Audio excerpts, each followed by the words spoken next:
Sorry if I grunt or cough a lot in this video. I lost my voice. But if you go up straight to my face and say, I've never played a Lego game, I'm gonna be surprised. I'm gonna say, what the fuck do you mean?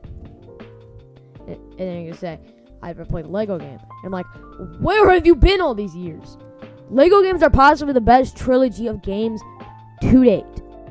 And I know we got the RDR trilogy, we got the GTA 5 trilogy, but there's nothing more iconic than just sitting down with a bag of chips and just playing a Lego game. The recent Lego games are really disappointing though. Like Lego Batman 3 is a good game, mind you. It's not bad, but it is a disappointment to say. Because it's more of a linear game, the open world sucks, but I love the character roster. The character roster is chef's kiss. But I finally got to playing and beating Lego DC Supervillains. And this being one of the most recent Lego games to date says a lot. Because you're telling me it's this good? Like, genuinely, it is a great Lego game. First, we're going to start off with the plot. The plot is actually very interesting because it, covers a really underrated DC storyline. And this DC storyline is about the Crime Syndicate. The Crime Syndicate comes from an Earth called Earth 3. And basically, Earth 3 is parallel to Earth, but instead of the superheroes being all super, the superheroes are actually villains, and the villains are heroes. And the Crime Syndicate consists of Ultraman as the evil Superman, Superwoman as the evil Wonder Woman, Firestorm as the evil Deathstorm, Power Ring as the evil Green Lantern, Grid as the evil Cyborg, Owlman as the evil Batman, and Johnny Speed as the evil Flash. And the game basically is about the Suicide Squad trying to take down, the Justice League, like always. But then the Crime Syndicate kidnaps the Justice League and sends them to a planet called Apocalypse, which we'll talk about later. Then later in the game, the Justice League and all the supervillains team up and try to stop, the Crime Syndicate. But it turns out the Crime Syndicate is led by, Darkseid, the rock-looking dude with the blue costume. Yeah, him.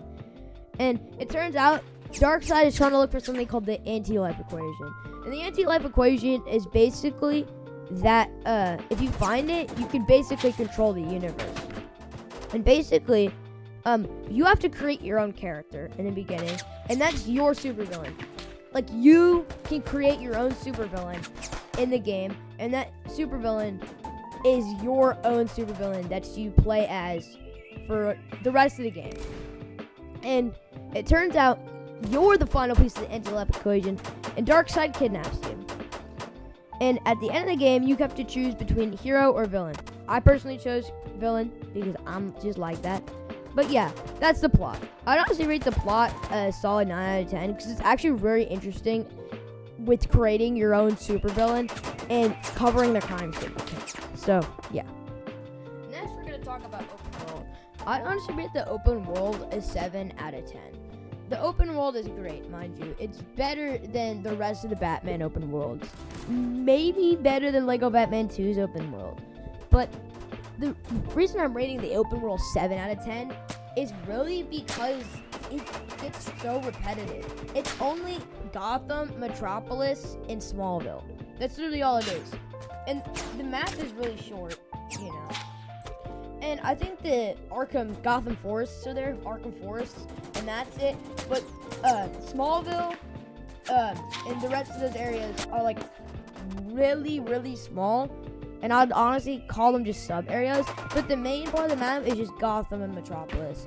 So it isn't the most interesting open world, but it's still a good open world. So that's why I rated it a 7 out of 10. Next, we're going to talk about the gameplay. The gameplay is a solid 9 out of 10. I love the gameplay in this game. It's, regular Lego gameplay, but they added some stuff that just made the gameplay way better than any other free play for any other Lego game I've played.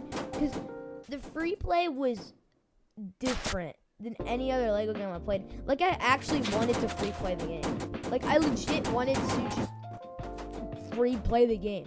So that's why I'm rating it a 9 out of 10. Next, we're going to talk about the replayability. I'd say the replayability is a 6 out of 10. It's like one of those like hit or miss things. With games like RDR2 or the GTA games, they're great replayability. Their replayability is 10 out of 10. I can replay those games for as long as time because there's enough stuff to collect. But if you really want to like create a new save and replay the game, you're just gonna play the story like normal, and then you have to replay the missions to get back the characters. Like you can't, like if you're just going into levels and just getting some items you can only get in free play, I won't say that's like replaying. I'd say that's just like collecting. But the replayability for any Lego game is pretty low because it's like a one hit. It's like, whoa, this game's good. Next play. It's good, but I don't remember it being that good. But yeah, that's the replayability.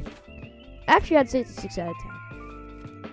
Second to lastly, we're going to talk about the character roster. The character roster is not as good as Lego Batman 3's character roster, but it's a 9.5 out of 10. They put so many good characters in the character roster. I thought the Red Hood design they made for Red Hood was just perfect. I just love how many unique characters are in the game. But the only reason they're making it 9.5 out of 10 and not a 10, like Lego Batman's, is because they forgot like characters like Alfred and all these other main characters that they could have easily put in the game. Last but not least, I'm talking about the voice acting. And I shit you not. Kevin Conroy and Mark Hamill play Joker and the Batman. Yeah! So obviously it's a 10 out of 10. If Mark Hamill and Kevin Conroy on the same game, it's obviously a 10 out of 10 voice acting. And that's all the main things I want to talk about the game. There's a lot of categories I could have talked about, but I don't want to make this video too long for y'all. But overall, this game is one of the best Lego games I've played. It's not, I think it might be on the same level as Lego Marvel Superheroes. And this game is going to make it on a 9.2 overall. 9.2 overall. So that's my review on Lego DC Supervillains. And why I think it's a really good Lego game, even though it's 2025. So, yeah, I'd maybe recommend it a buy. But, yeah, see you in the next video.